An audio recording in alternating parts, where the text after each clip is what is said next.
ஐயப்பா ஐயப்பா ஐயப்பா ஐயப்பா ஐயப்பா ஐயப்போ ஐயப்பா ஐயப்பா ஐயப்பா.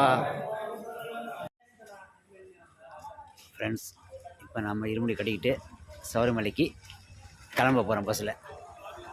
இந்த பஸ்ஸில் தான் நம்ம சபரிமலைக்கு இப்போ கிளம்ப போகிறோம்.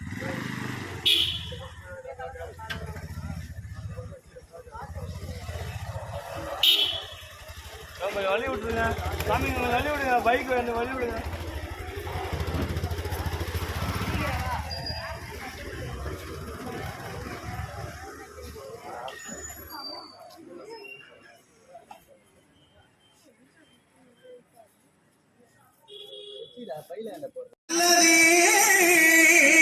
நடக்கும்.